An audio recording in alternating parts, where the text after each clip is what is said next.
Grab your drinks and have a seat. It's time for serial killers.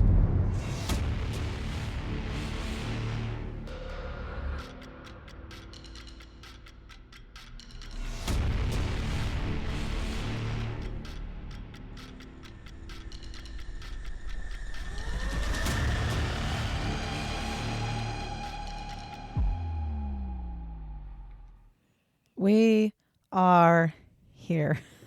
Yes, we are. Hello. Hello. I am T, I'm Jay. and we are here to talk to you about serial killers. If you're not here to listen to serial killers, then you're probably in the wrong place. But my guess is you probably are here to listen to us tell you about serial killers. And by us, I mean me and Jay. So Yay.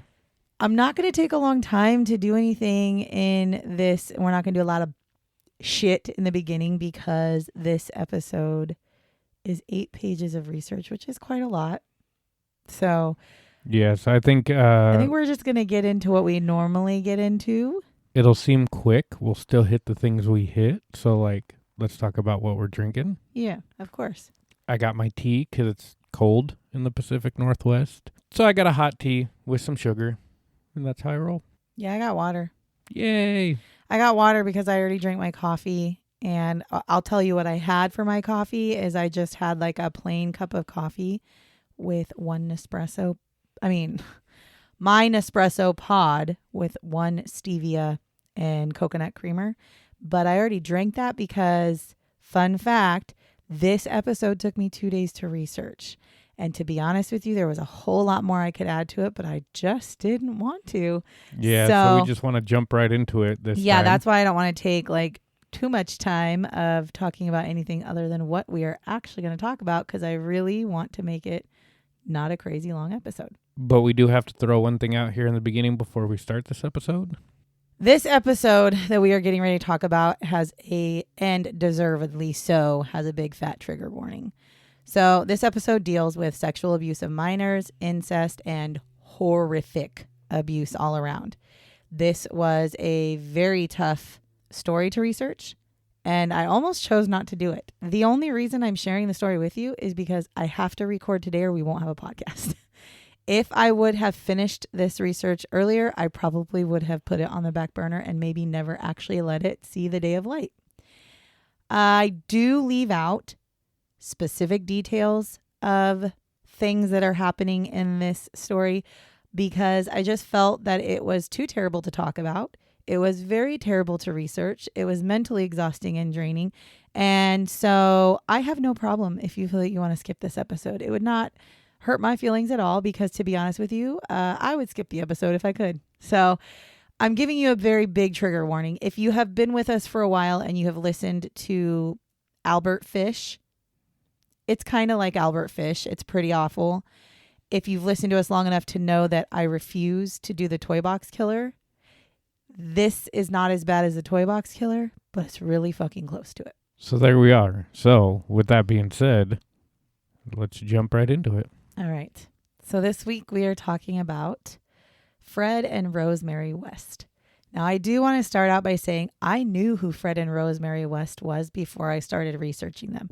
I just didn't realize how fucking terrible they were until after I researched them. Yeah, there was a TV show. Yep. Netflix. It's a 3-part documentary. Yeah, that we watched and it was bad. But yeah, it was bad, but definitely not to the they level definitely of, left out some fucking key details in their They had to make sure it was suitable for people to watch. Correct. So Fred and Rosemary West are nicknamed the Gloucester House of Horrors. That's the story. That was the shortest episode ever. Just use your imagination, and what you imagine probably happened. All done. Bye-bye. See you next week. They had 11 to 13 or more victims. Their murder dates are 1971 to 1987.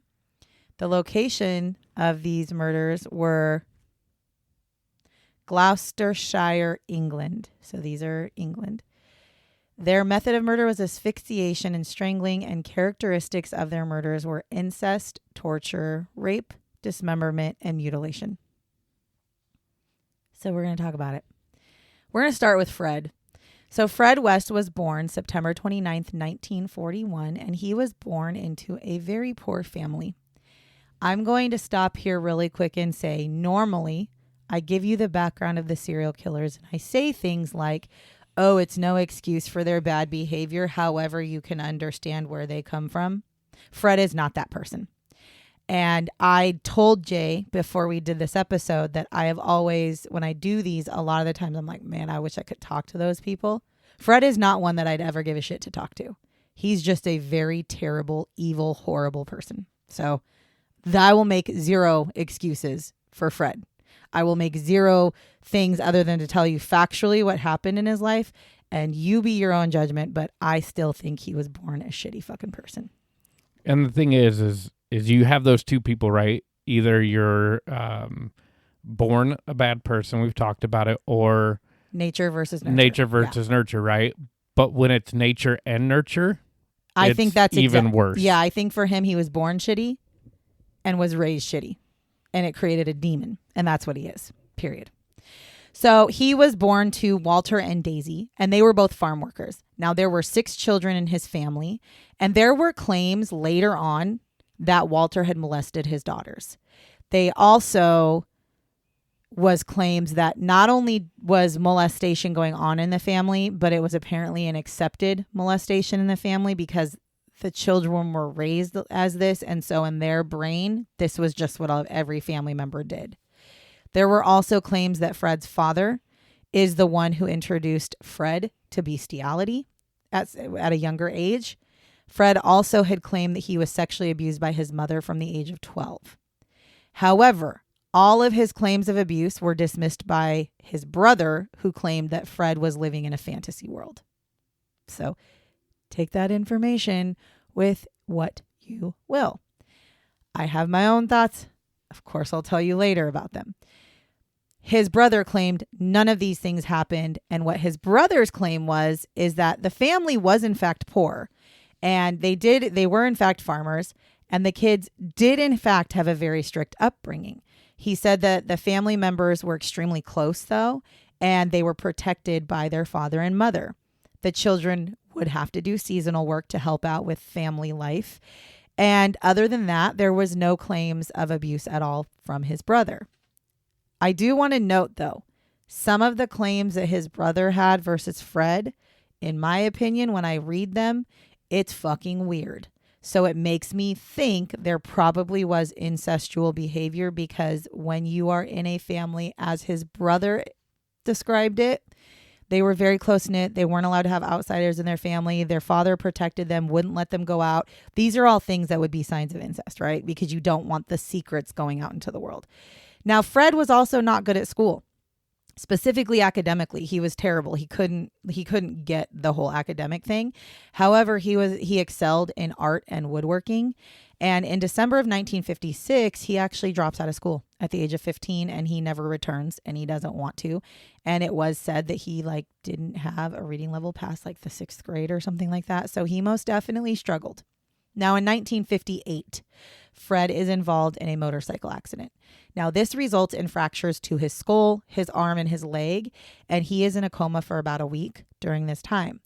After this accident, it is said that he began to have fits of rage and anger, which he did not have prior to the accident. And then 2 years after this accident, he actually receives another head injury. He falls from a fire escape at a local club that he was at with his brother. Somebody punched him, and he fell off the fire escape, hit his head, was knocked unconscious, and remained unconscious for 24 hours. It is said, the belief is that those head injuries may have created Fred to be the person that he became. I don't personally agree with that, but whatever. Now, was there proof with damage to the frontal lobe? They never did anything like that. But in my personal mind, he had been part of an incestuous family. He had been suffering abuse. His schoolmates literally said that he was creepy and weird and quiet. And so He just became more angry after. Nowhere did anybody ever say like, oh, he started getting promiscuous and sexually with people after the incident. But what the claim was that he was starting to get anger and fits of rage. Well, and they say it is more anger, right? So it's like, to me, that tells me he was angered before, and now it's even worse. So yeah. I mean, would his fits of rage and anger come from that? Sure, maybe.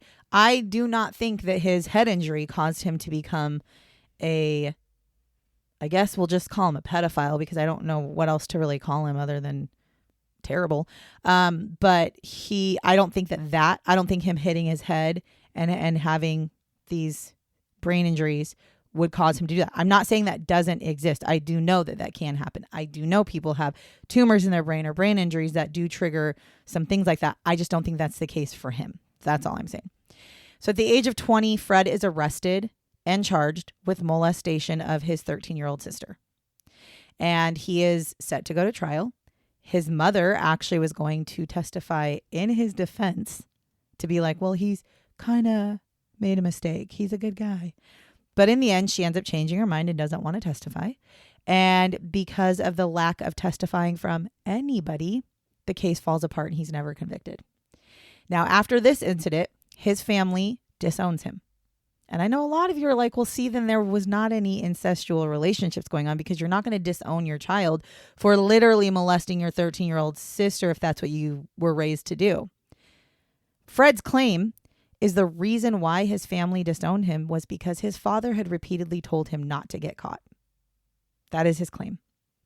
So he wasn't disowned because you did something bad. It's because you got caught doing something bad. He brought shame to the family name. So again, these are all Fred's claims, which have been debunked or have been told by his brother to not be true. So I'm giving you what Fred has said, and I'm letting you understand that you're never going to actually know for reals what Fred is, if what Fred is saying is true, because he says one thing, his brother says another. But remember, there were 6 children in the family, and his brother's the only one who has spoken up against Fred. So just keep that in mind. Now, in 1962, Fred gets married to Catherine Rena Bernadette Costello, and she is already pregnant with another man's child when he meets her and marries her, but he marries her anyways. And she is pregnant with she is a white woman, and she is pregnant with a man from another race's child. And so once the baby is born, they actually, Fred and Rena, they call her Rena. That's what her nickname was. Fred and Rena tell people that, oh, well, she was pregnant, but she lost the baby, and so they adopted this child. So they didn't, because I mean, I don't know, I wasn't alive in the 60s. Maybe that was like just a really big no-no, but in my brain, I'm like, I just would have been like, fuck you, mind your business. Yeah. Like, why you care what my child looks like? So in 1964, Rena and Fred then have another daughter, and her name is Anna Marie. And during this time, Fred hires a nanny to also help work with the family, to help raise the kids, to help Rena. And the nanny actually had said that Rena was a considerate mother. I don't even know what a considerate mother is. I'm assuming like, okay. But she struggled to raise her kids. So I don't know if that means she was a good mom, bad mom. Like, I have no idea. I just know that's what the nanny said. But the nanny also said that Fred was extremely harsh to the daughters. The nanny said that he would keep the 2 girls in a bottom bunk, like of a bunk bed, and a bottom bunk that had bars on it. So they essentially were caged in this bed. And the girls were only allowed out when he was working. So when he was at work, the girls were let out. When he was at home, they were put in this cage in the bottom bunk of this bed. And these are like little kids. They're not like, not that it's not that it should matter the age, but they're little kids. Fred does later admit that he had multiple affairs during his marriage as well, which if you're listening to this on anything other than Apple Podcasts, the picture you're going to see is a guy and a girl, and that is Fred and Rosemary. I don't know how he had an affair with multiple women. He is not an attractive man. I don't understand if he was just like maybe charming or some shit. Or maybe he was attractive for the fucking 60s. But to me, absolutely not. Do you want to know? There were probably I don't want to say it. There's somebody for everybody, and so I mean, are I guess, probably a certain type of I'm person sure. that would be attracted, and maybe he was super smooth when he talked. Who knows? That's what I'm saying. He must have been charming in some way, because I'm not really I'm looking at it like he's not a Casanova. I'll just say that. He's not a Casanova, which is typically what you would expect if they have multiple affairs, that they've got women throwing themselves at him. So he does have multiple affairs during the marriage. And during this time, Rena doesn't realize he's having affairs, but at one point she ends up realizing, like, she finds out that he is having an affair. And so for her, she's like, fine, you're going to have an affair. Great. I am too. So she goes out and she finds herself a man. And now they're still married, both having affairs, right? I don't know why they didn't just get divorced. Well, Fred one day finds her and her lover together, and he decides that it is his moment to punch Rena for having an affair. Because, not like he's not doing it, which makes John, the man that she's having an affair with, punch Fred. To which then Fred pulls out a knife and he grazes John's stomach with it. Okay, so they're like, in my brain, I have to only laugh because this is such a terrible story. I'm like, in my brain, I'm picturing like old school saloon style fight. Oh, yeah. That's all I can picture. So then John in turn punches Fred again. And that is when Fred's like, I'm not fighting you anymore. And he just like stops. Ow. I think so. I think he was like, that fucking hurt. So this affair continues because obviously they've now come to terms with the fact that they're having an affair. He's having affairs. And so that's the way they are. And John later on does speak about the fact that during the time that he was with her, he saw Rena with multiple bruises constantly. And he knew that she was being abused by Fred. Black eyes, bruises, all this stuff. And he could tell. But what was he going to do about it? He also said specifically of that day when they got into their punching match, he said that Fred had no problem hitting a woman, but he couldn't stand up to a man. That's what he said, which I was like, hey, that actually sounds correct. Now, the couple pretty much has a tumultuous couple of years, and this is one of the times where I've chosen to not go into detail about any of the things that went on in their relationship. If you want to know, Google their relationship, because it's a lot and it's heavy, heavy fucking abuse. So I just didn't really want to talk about it. It really genuinely drains me to my brain just doesn't want, I just can't. So there's a lot of affairs that go on. There's a shit ton of abuse. And then there's even times where Rena goes to jail, specifically for supposedly stealing, and she gets charges pressed against her and things like that. By the end of 1966, Rena is now in jail, and Fred is now in a relationship with Ann McFall, which is someone that he met through their nanny. And he met her in 1964 when she was 16 years old, and he's now in a relationship with her, and she is now 18. And Fred, if I must remind you, is 24. He is 24. Okay, so she's 18, he's 24. But he started doing things with her when she was 16. Okay, we're just going to, and he was like 22. In 1969, Fred ends up apparently not really, I mean, he's with Anne.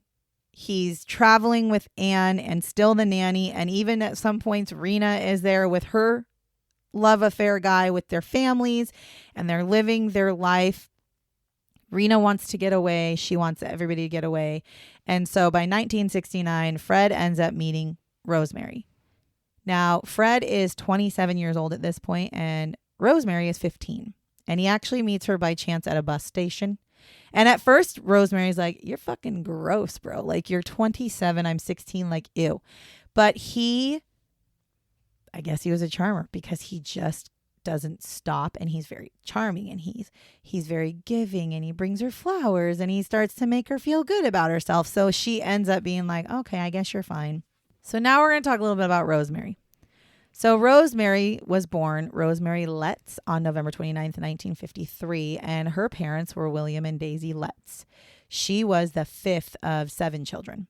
Now, her mother had dealt with bouts of depression throughout her pregnancy and even after her pregnancy, to the point that while she was pregnant with Rosemary, she had received electroconvulsive therapy, which I don't have any words for that, because I know that electroconvulsive therapy was something that was highly used and widely used back in the 50s and 60s. But to do it on somebody who's pregnant is fucking insane. So I feel like the psychologists who felt that that was an appropriate response to depression should have electroconvulsive therapy done on them. Okay, I'm just going to throw that out there. It's really annoying to see that they did that while she was pregnant. Now, there are thoughts that this treatment that she had while she was pregnant actually did damage to Rosemary's brain while she was in the womb, which would make fucking sense. Because if you don't understand electroconvulsive therapy, is they literally are kind of sort of really electrocuting your brain. Well, and she's pregnant, forming a baby in her belly. I'm assuming that has some serious ramifications. Yeah, thank you. Now Rosemary grows up to be a very moody teenager, and she did not do well in school. She was terrible at school, as a matter of fact. And during her teenage years, her parents end up getting divorced. I don't think that there was a very happy family life in that time frame. They were also extremely poor. She lived with her mother for about 6 months after the divorce, and then she decides she's going to move in with her father at the age of 16, which is a really strange thing because her father repeatedly sexually abused her and was an extremely violent man to her entire life. But she chose to live with her father. So it makes you wonder, like, what was the relationship with the mother, right? That would be pretty damn terrible. Yeah. So around the age of 50, well, because again, she meets Fred at 15 years old. So she's living with her father at the age of 16. But around this time, she begins to date Fred. So she is 16 years old when she officially starts dating Fred. And her father is fucking pissed about this. Now, I would like to say he was mad because he doesn't want his 16-year-old dating a 28-year-old. But I actually think he was pissed because he was sexually abusing his daughter and he didn't want his daughter to have a boyfriend who could potentially take her away. So he's pissed to the point where he threatens Fred. And then he also tells Fred that he's going to call the social services on him because he is literally 28 years old. However, one thing I do know from past things that I've done, specifically on Crime Bitches, I did a story about a girl who was killed by her boyfriend who was 42 years old and she was 16. And her mother came out and said, I tried to call social services. I called the police and nobody would do anything because in the country, in UK, in England, 16 years old is the age of consent. I don't know if it still is, but at this time, that would have been age of consent. So they would have done nothing because she was 16. She could make her own decisions. Just an FYI. Because in the United States, that would be grounds for arresting somebody. That specific thing right there would be grounds for arresting him and charging him with statutory rape. Because even though it's a consensual relationship between the two, the age gap and the age difference, she's not 18. She's not she can be a willing participant, but her parents could press charges against him because he was so much older. But in the UK, you couldn't do that apparently. And I don't know. Like I said, I don't know if you still can or can't.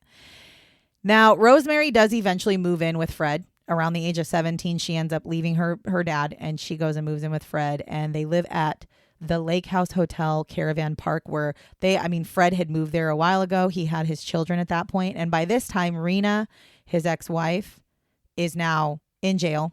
And she has basically lost custody of her kids. So he's got his 2 daughters and then himself living in this like caravan park.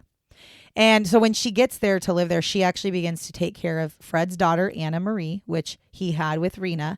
And then she's also taking care of his stepdaughter, Charmaine, who is the one that was born when they first got married and Rena was pregnant with another man's baby. That's Charmaine. Yeah, the one they said they adopted. Yes, the one they said they adopted, but actually did not. So she starts taking care of those children. Now, by 1970, Rosemary finds out that she is pregnant. And together, her and Fred moved to a house on Midland Road in Gloucester.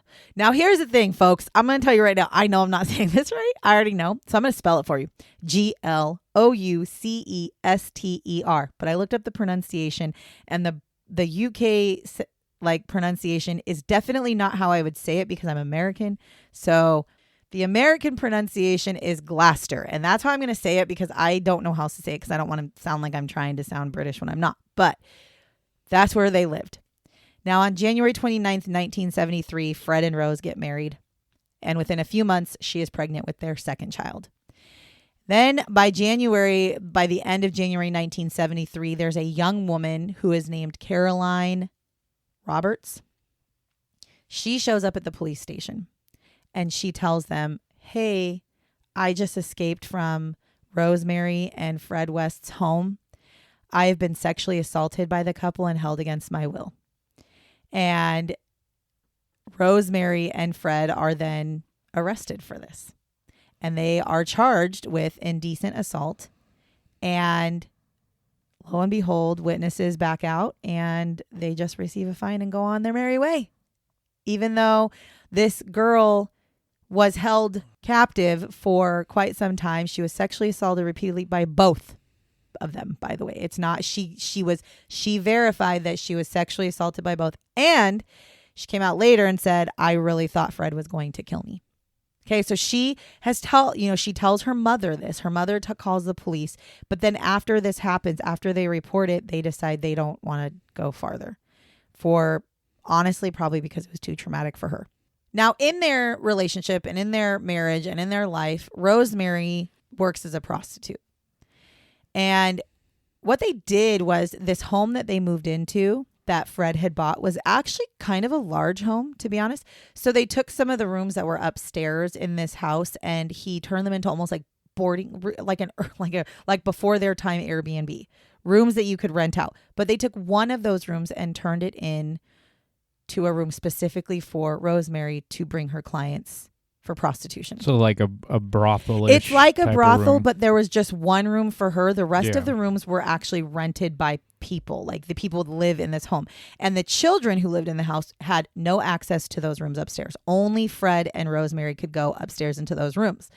Now, she would bring men home and women. She would have both men and women that she would bring to the home. And they eventually created like a doorbell specifically for her clients. Okay.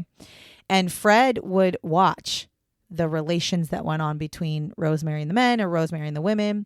Oftentimes they'd have threesomes. Like it was a whole thing going on.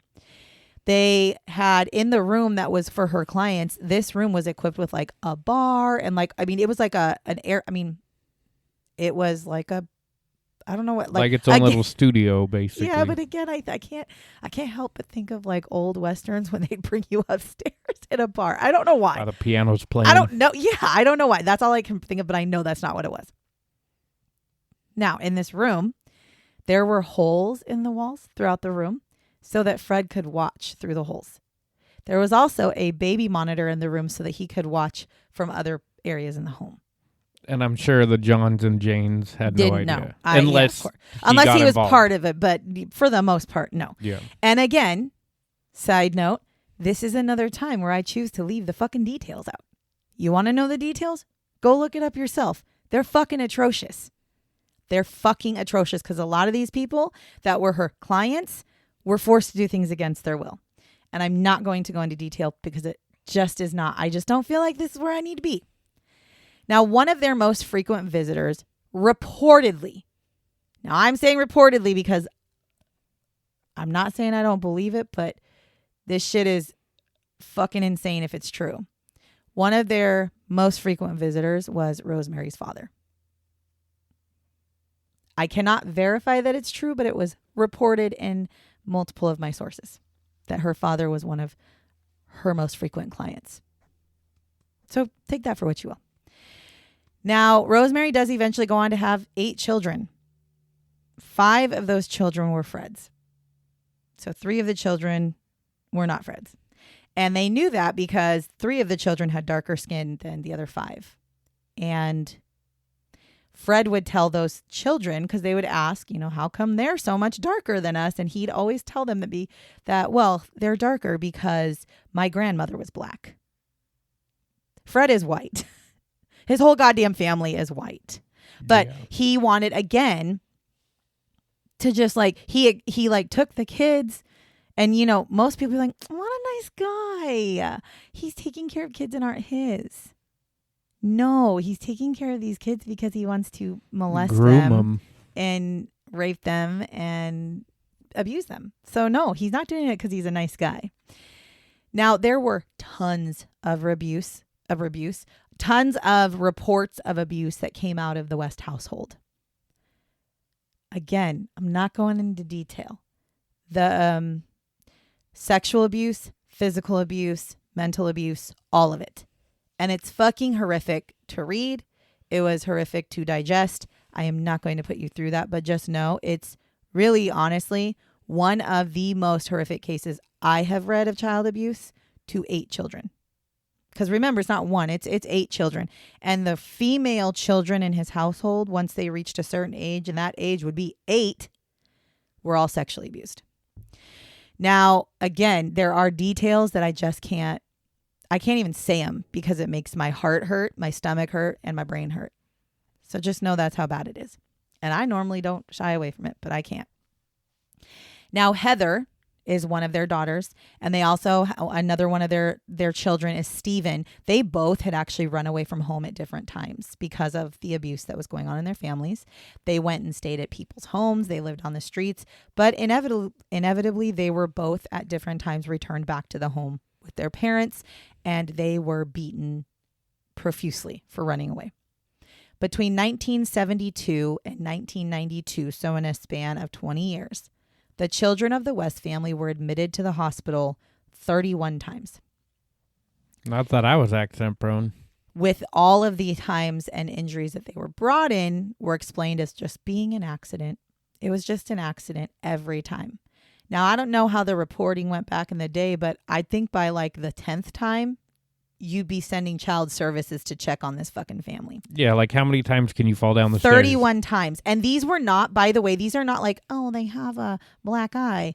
There was one specific incident where one of the daughters was stabbed multiple times in the chest. How the fuck that's an accident? I don't know. Oh, the kids were just playing. So it's not like anything that genuinely in my mind is fucking believable as being an accident. Now, Fred would also make films of himself raping his daughters. And one of his daughters had actually gone to some of her friends at school and she told them about this abuse. And this ends up leading for one of these friends to tell their parents, and their parents anonymously contact the police and basically say, I have some concerns about the West family. This is what's being told to me. So on August 6th, 1992, Fred is charged with rape of his daughter, and Rosemary is charged as an accomplice to this. She is also charged with child cruelty. Now, their children are then taken away and put into foster care because obviously, what are you gonna do with all their children? However, the whole entire case falls apart because the 2 people that they had that were witnesses, one of them being his daughter, and I'm not using her name on purpose, refused to testify. So this leaves the Wests to be able to freely walk away from these charges. Now, it is during this time, though, because as the children are put into foster care, they deal with social workers, and they're social workers who are having conversations with the children. And it is about this time that they start talking to the children, and they find out that Fred and Rosemary's daughter, Heather, had disappeared and nobody had seen her since 1987. And this is 1992. So they're like 5 years later, like, oh yeah, where did such and such go? Well, I don't even that. I think it was they talked to some neighbors who were explaining like, oh yeah, we see the kids, but you know who we haven't seen in a while is one of their older daughters, Heather, or the children. Well, what's your sister, how's, whatever. And some of the kids were like, well, Heather hasn't been home since 1987. So this starts to trigger them to be like, something's a little strange. Before we get into that, though, we are going to jump back to 1971. So on June 15th, 1971, Fred was in prison at this time for like tax evasion or something. He had like a 6-month prison sentence, and him and Rosemary are together. And again, remember, Rosemary is literally taking care of his 2 children plus the one that they just had. So she's literally taking care of Charmaine, Anna Marie, and Heather, who is their oldest daughter together. Okay. Sometime after this visit, so she brings them to visit Fred in prison. Okay, so Rosemary is like taking the 3 children to go visit Fred on June 15th.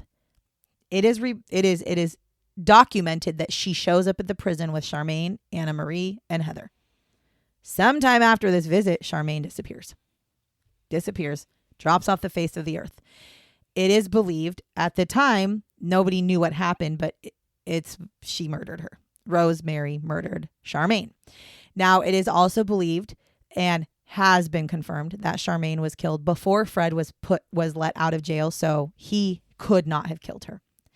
Now, when people would ask where Charmaine had gone, so they'd ask Rose, like, where's Charmaine? Especially because the kids were in school. So I'm sure even teachers were getting concerned because she wasn't showing up.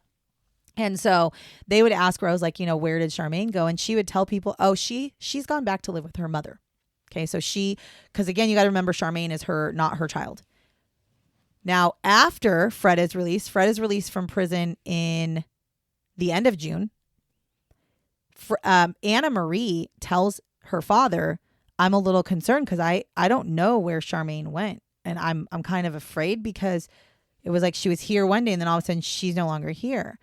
And so Fred tells her, like, no, your mom came and picked her up. Like, your mom came and took her. She went back to Scotland. She's living with your mom.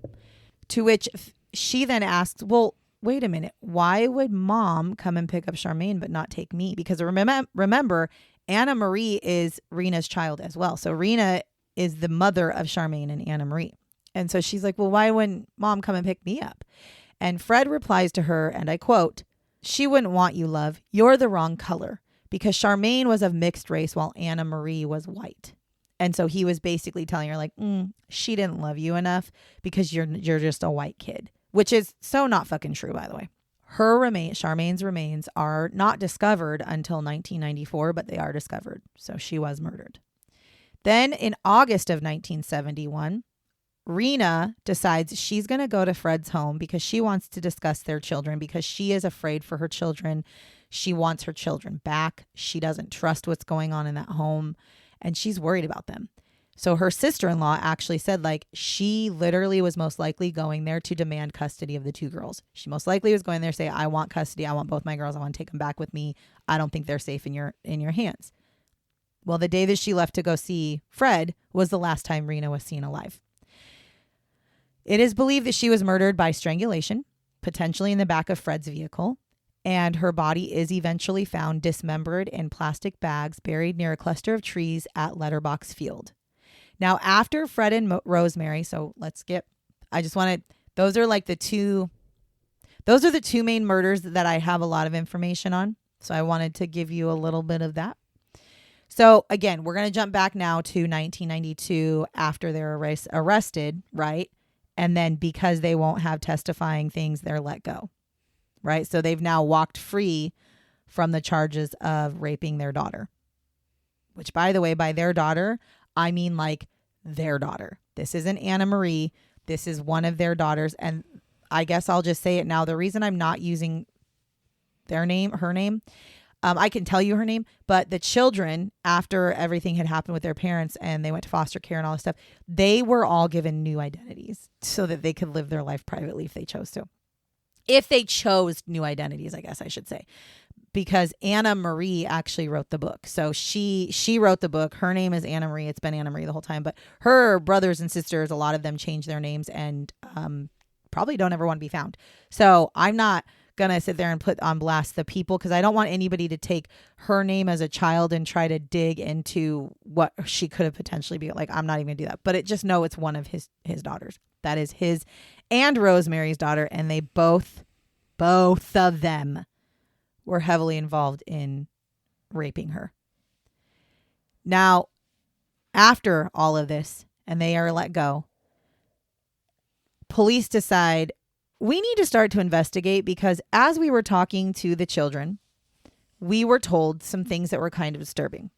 We were told by the children that they haven't seen their sister, Heather, since 1987.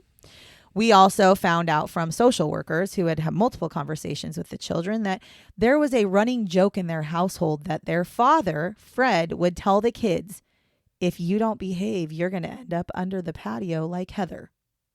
And that was a running joke in their family. So that already triggered some concerns. Okay. So in February of 1994, police end up getting a search warrant for the West's home. And police do end up finding human remains at this home. They also in find the Westfield, or not Westfield, in the patio. under the patio and in the cellar. Ugh. They also found signs of torture. So Fred is arrested on February 25th, 1994. And when he is arrested, he actually ends up confessing to killing Heather. And he says, yep, I did it. And then he says, no, I did not. And then he says, yes, I did. But I must have you know that Rosemary has nothing to do with the murder. Rosemary didn't even know about it. Rosemary knew nothing. So police then are like, we're going to keep digging in this home because the fact that we found human remains under the patio is a little strange. So they decide to excavate the whole entire property. And they specifically it's not like a huge property. I remember in the documentary, it's like rows of houses. Right. And there's like a patio that he had put in, which we learned this in the documentary. It's almost like a courtyard patio type thing that he had put in. He had put the patio in later on. So he had buried the remains of Heather and then concreted over the top. Correct. Another one of the bodies that they found had been dismembered, or they specifically thought he had dismembered it, but he actually said, like, no, I didn't dismember her. So then they started to realize that they think the reason why the body or the human remains were so broken up was because when he was doing the patio, it disturbed the body, right?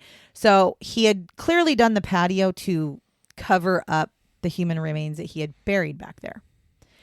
Now they excavate the property and they find more human remains underneath the patio. And then they also, again, find human remains in the cellar. Do we know what drew him to the cellar? Was there it looked like it had been fresh concrete, or? No, I think that they just were searching the whole entire house and they were just able to find, I don't know where. Cadaver dogs or whatever. I don't even know where they found him in the cellar, but they definitely found bodies in the cellar.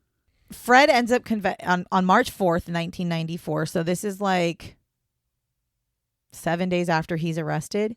He not only confesses to killing Heather, but he also confesses to 9 other murders. And so this is kind of a timeline of the suspected murders of Fred and Rose West. And I'm specifically saying Fred and Rose West because even though Rose did not admit to it, she absolutely is part of it. So in the summer of 1967, Anne McFall, who was the one, if you remember, he met when she was 16, okay, and they were in a relationship. He killed her. She was pregnant with his child at the time that she died. Then in June of 1970... So did they count that as 2? No. No, they should have. Then in June of 1971, Charmaine West, who was 8 years old, was killed. August of 1971, Catherine Rena West, who was 27 and his ex-wife, was killed. April 1973, Linda Gow, she was 19. November 1973, Carol Ann Cooper, she was 15. December of 1973, Lucy Catherine Partington, she was 21. April of 1974, Therese Siegenthaler, she was 21. November of 1974, Shirley Hubbard, who was 15. April of 1975, Juanita Mott, she was 18, and she is one of the bodies that was found in the cellar.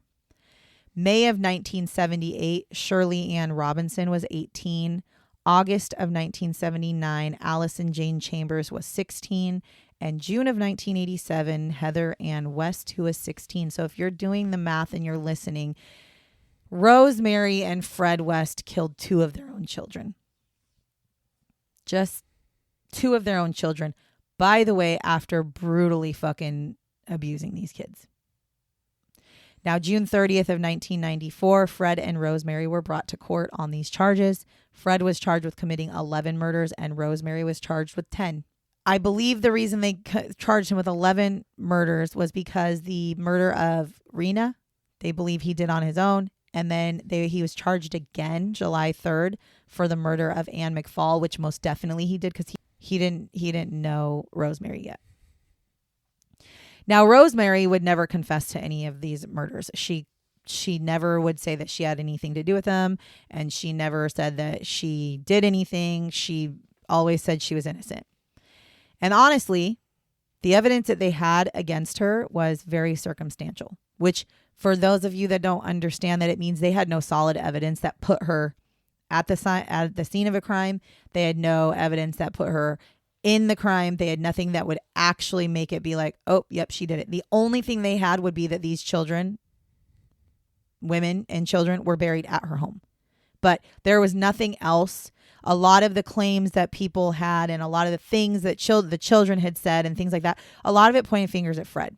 So they had circumstantial. But one of the big circumstantial evidences they had was Charmaine went missing before Fred got out of prison. Therefore, that was one of the big things that I think helped, is that she... Get her on that one for sure. Yeah, for sure. Because again, if she didn't murder her, why did she tell people that she had gone back to Scotland with her mother? Why was that her story to not just her children, but she told this to the schools. She told this to the neighbors. And so if that's what you're telling everybody, but then her remains are found in your home, under your patio. Yeah. You obviously knew she was dead. So, and she couldn't have died at the hands of Fred because he was still in prison. So she does go to trial in October of 1995, and she is found guilty of all 10 murders, and she receives a life sentence, which we all know a life sentence in the UK is not a life sentence unless a judge comes out and says she gets a whole life sentence, which is what happened. Good. So they came out and said that she is recommended to never be released from prison. Now, Fred, on the other hand, is waiting for his trial. And while he is waiting for his trial, he hangs himself in his cell on January 1st of 1995. There was a funeral, and only the reports are 3 to 4 people attended. They were all of his children. Not all. A few of his children. And he was then cremated. Coward's fucking way out. Yep. Now, October of 1996, the house that all of this happened in was demolished, and it was actually turned into a pathway. So they didn't rebuild.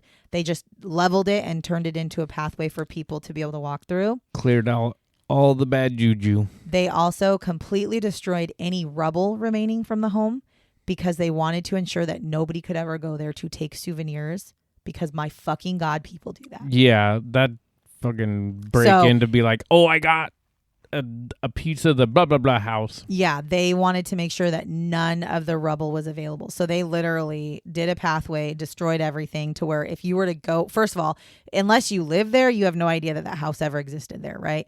So people don't quite, it's not there anymore. So don't go looking for it because it's not there. Now in 1996, Rosemary did appeal her sentence and it was denied. And she to this day, continues to claim she is innocent. That is the shortened and dumbed, very, very dumbed down version of Fred and Mary West. But you still get the gist of just how shitty they were. Yes. And I do have some shots. Let's hear them. So when Fred was arrested for molesting his sister, you remember in the very beginning when I said he was molested, he was arrested for molesting his 13-year-old sister? Yep. Okay. He voluntarily told the police, well, yeah, I do this all the time. So this is what he tells them. He's 20 years old, remember? And he says, well, yeah, I do this all the time. I'm regularly doing this to multiple young women. And then he said, and I quote, doesn't everybody do it? Now, again, this just feeds my thought that his claims of incest were real. That does not mean that I excuse any of it. But if you are raised in a household where that's a daily, normal, average occurrence and your family keeps you sheltered to the point where you are not allowed to be out in the world to find out that it's not real or not right or not true, that's kind of the gist and the vibe you're going to get probably. Yeah, but if he's sitting there saying that, at what point, why aren't anybody digging into what he's saying? I know. I don't know. Now, according to Anna Marie, Charmaine, and so remember, Anna Marie is the daughter from Rena and Fred. And Charmaine is the daughter of Rena and another man. So Anna Marie said Charmaine and her suffered physical beatings, criticism, and other forms of punishment while being in the care of Rose. She said it got to the point that Charmaine was brought to the hospital for a severe puncture wound in her left ankle, which again was accidental. which again, a puncture wound. That means she was probably like stabbed in her fucking leg. Yeah, look back at the reports. See how the other kid had stab marks or whatever they called it. Yep. And a friend of Charmaine's had come over unannounced one day. And when she came in the door, she found Charmaine to be standing on a chair, naked, gagged, with her hands tied. And next to her was Rosemary with a wooden spoon, like walking around her. So for anybody who wants to think that Rosemary's innocent, you tell me what the fuck she was doing. Yeah, no. You It sounds tell me- like two bad people found each other. You tell me why, first of all, why Charmaine is naked on a chair, why she's gagged, why she's tied, her hands are tied, whether it's punishment or not. That is torture. So the children of the West family have been able to corroborate that their mother was extremely abusive. As a matter of fact, one of the sons said that they believe to this day that their mother wore the pants in the relationship, and their mother was the like main force behind the things that was going on.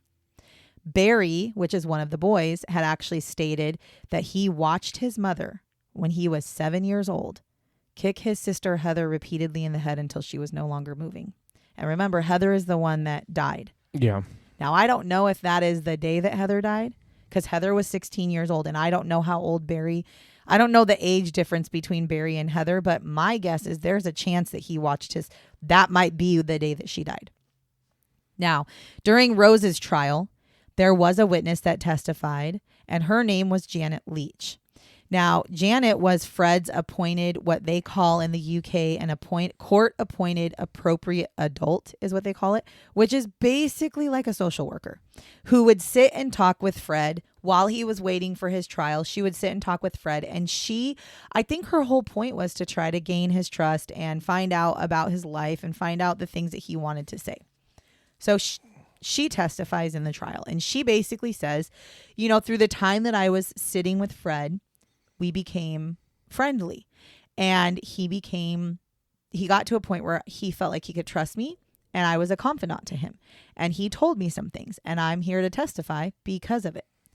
She said that she talked to Fred a lot before he killed himself, and she said that Fred told her that prior to his arrest on February 25th, Rose and him had made a pact that he would take full responsibility for the murders. And I'm assuming that reasoning was because if he took full responsibility, Rosemary would be out and could get her kids back and whatever. I'm assuming. And it makes sense if she wore the pants in the family and she's Maybe. like, this is how it's going to go down. Yeah. Which he also told her that some of the murders were Rose's mistake. So he literally tells her, like, no, Rose killed some of these people, but I agreed, since I was already going to go down for Heather. Okay, because I already knew I was going to tell him about Heather. If I was going to admit to the rest of them, I might as well take the fall for all of them. He also told her that Rose did murder Charmaine. Okay, he said Rose also murdered Shirley Robinson. So these are two women that were murdered.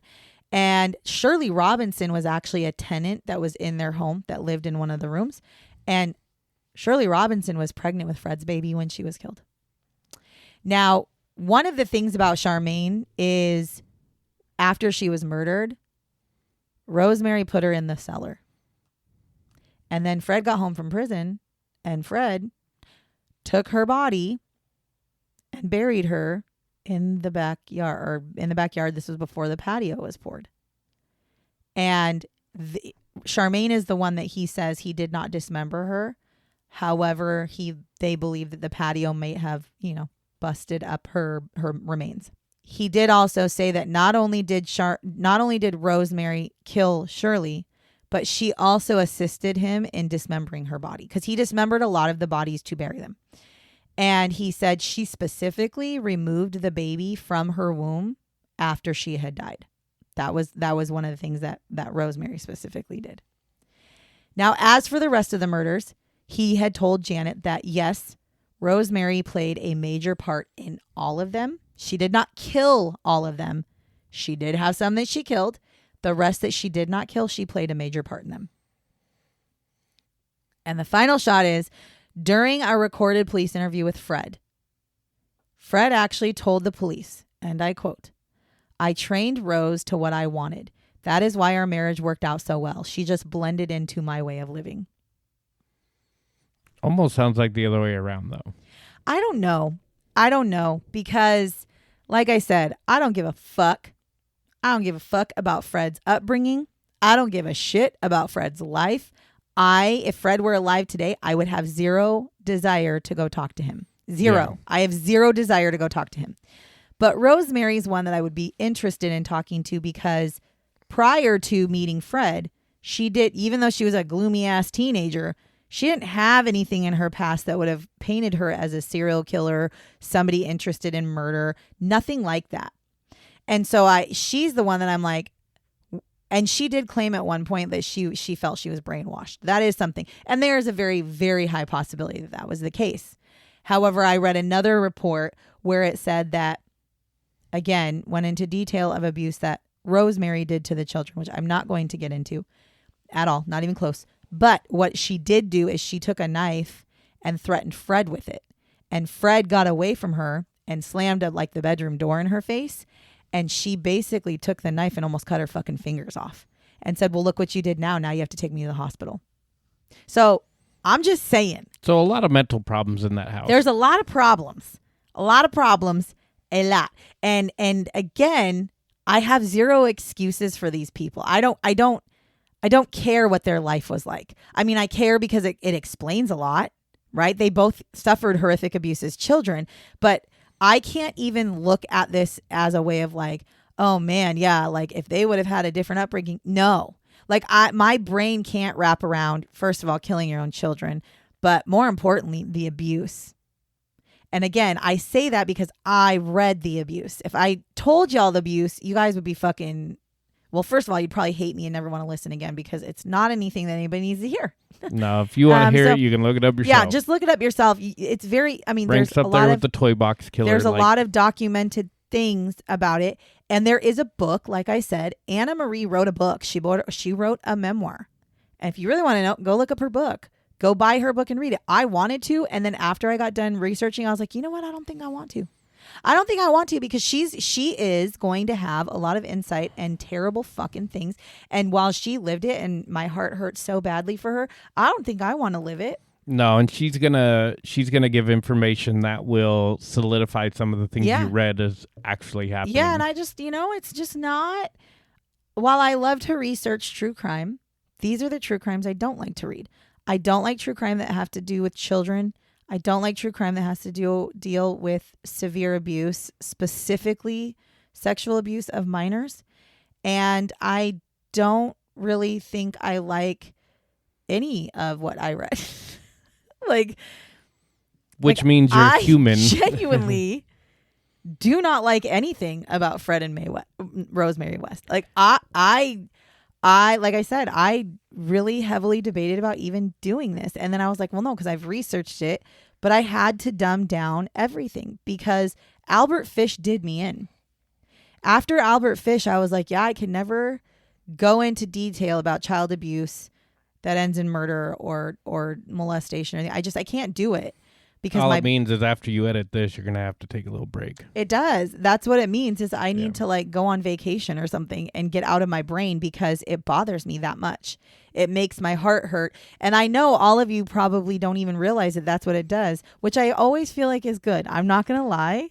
It's good that I feel this way because it makes me realize I'm not crazy. Well, and for the listeners out there, what's going to end up happening is next she'll start talking about how the only way to get it out of her brain is to visit Disneyland. No, I'm not. No, I'm not.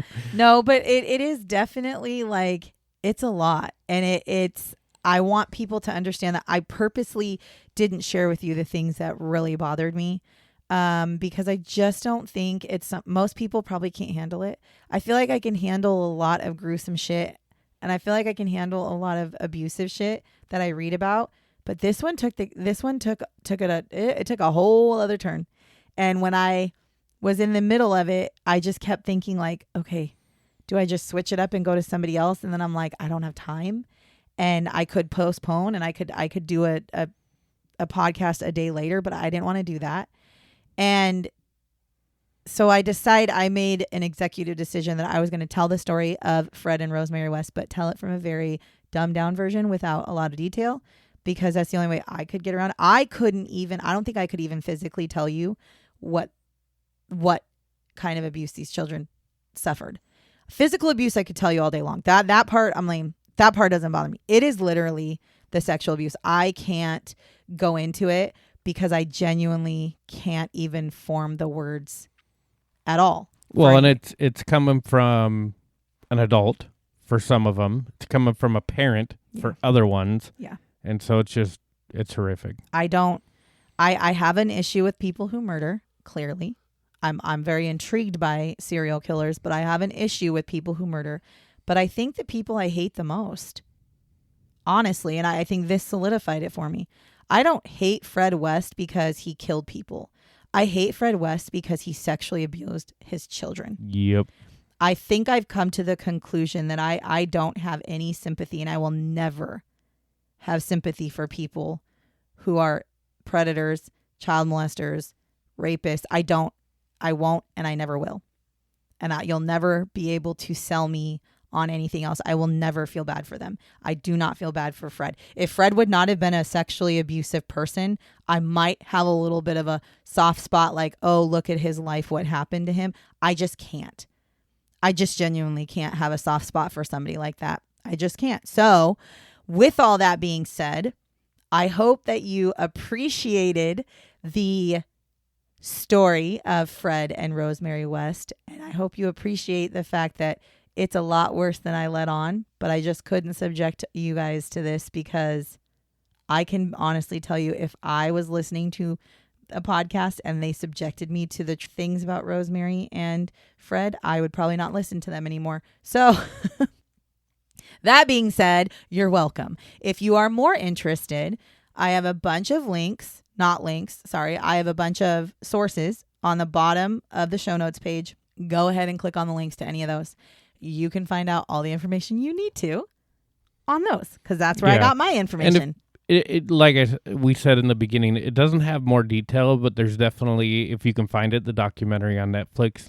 Yeah, the documentary on Netflix is good, but they don't tell you. Yeah, no, they definitely they talk about the detail. They don't go in depth with the details, but if you want, truthfully, yeah, you can watch the documentary, which has a lot of people's accounts that were involved, but it doesn't go into the detail that you would find by reading some of the articles or specifically reading Anna Marie's book. And so I'm sure someday I'll buy it and read it, but I don't know if I really want. I just don't know if I can. Yeah, you need a break after researching it. I don't know if I can do break. it. I want to because my curiosity mind, but my stomach, my brain, my throat just tells me no. I just can't. It's a really hard. I don't know why it's so hard for me. I don't know why it's so hard for me. I genuinely struggled a lot with this episode. So you're welcome for me subjecting you to these two people who are probably some of the most horrific people I've ever researched, especially I can conclusively say they are the most horrific parents I've ever researched. Oh, for sure. For sure. So, and hopefully they will be the most horrific parents. Yeah. That you've had to research. Hopefully this is the peak. My hope is that the next couple of serial killers I do are just like average. Soft serial killers. Like average serial killers that I can like wrap my brain around, because I can't wrap my brain around these people. They're terrible.